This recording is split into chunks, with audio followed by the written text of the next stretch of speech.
Hello dear students, आप सभी का स्वागत है आज के एक और न्यू वीडियो में। तो दोस्तों, आप देखकर तो समझ गए हैं थंबनेल को कि इस वीडियो में मैं आपको क्या बताने वाला हूँ।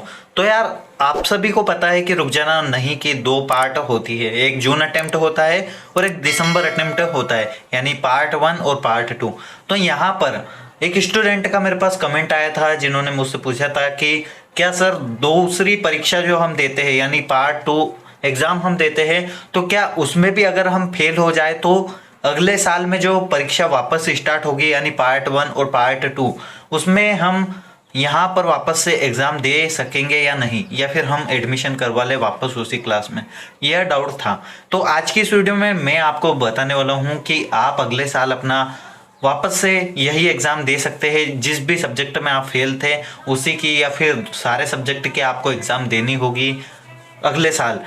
यानी कि आप अगले साल रुक जाना नहीं कि एग्जाम वापस से दे सकते हैं क्या, जब भी आपके अटेम्प्ट स्टार्ट हो जाते, जून अटेम्प्ट एंड दिसंबर। तो दिसंबर में आप अगर फेल हो गए यानी दोनों अटेम्प्ट आप दे चुके, अगर दिसंबर तक आपने एग्जाम्स दी उसमें भी फेल हो गए, तो क्या वापस से आप अगली जो आपका अगला साल रहेगा उसमें आप पास हो सकते हैं एग्जाम देकर? यह छात्रों ने मुझसे सवाल पूछा था।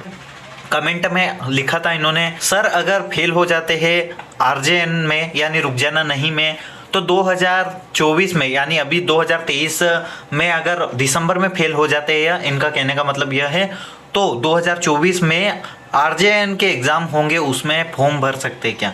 यानी 2024 में यह इसके बाद कब एग्ज़ाम दे पाएंगे? जून में। आप सभी को पता है 2 अटेम्प्ट होते हैं, एक जून अटेम्प्ट एंड एक दिसंबर। तो क्या यह जून में वापस से एग्ज़ाम दे पाएंगे फॉर्म भरकर?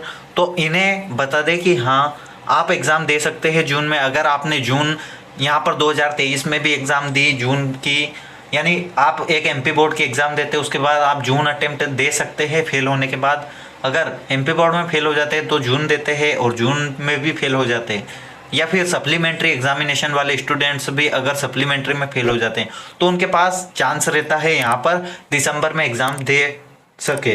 तो उनकी मर्जी होती है तो वह दे पाते हैं दिसंबर एग्ज़ाम, ठीक है। अब यहाँ पर दिसंबर में भी अगर फेल हो जाए तो वापस से रिटर्न 6 महीने के बाद, क्या जून में या फिर छठे महीने में, मतलब दिसंबर के बाद छठे महीने में जून रहता है आपका, तो छठे महीने में यानी जून अटेम्प्ट में यह एग्ज़ाम दे पाएंगे या नहीं? तो दे सकते हैं, आप यहाँ पर फॉर्म भर सकते हैं। यह आपका सवाल था और मैंने आपके डाउट का क्लियरेशन करने की कोशिश की है। बाकी यहाँ पर अपने बचे हुए सब्जेक्ट को पास कर सकते हैं, ठीक है, और उसके बाद आप एडमिशन करवा पाएंगे अपनी अगली क्लास में, ठीक है। जैसे जून में आप अगर पास हो जाएंगे, यानी कि इस साल आप दिसंबर में भी फेल हो गए थे, अब जून में आपने अगले साल यहाँ पर एग्जाम दी, अगर उसमें आप पास हो जाते हैं तो आपका एमपी एसओएस का रिजल्ट आ जाएगा, और उस रिजल्ट के माध्यम से आप अगली क्लास में प्रवेश ले पाएंगे और उस कक्षा को पढ़कर आप अच्छे से पास हो पाएंगे। उसके बाद आपको मेहनत ही मेहनत करनी है। अगर अगली क्लास में आपने यार मेहनत नहीं की तो आपको वापस से ऐसा ही झंझट उठाना पड़ेगा, ठीक है। वापस जैसे अगर आपकी 10th थी तो 11th में आपको पढ़ना ही होगा, और 11th वैसे पास कर देते हैं क्योंकि स्कूल का मामला रहता है, वो बोर्ड नहीं रहती है।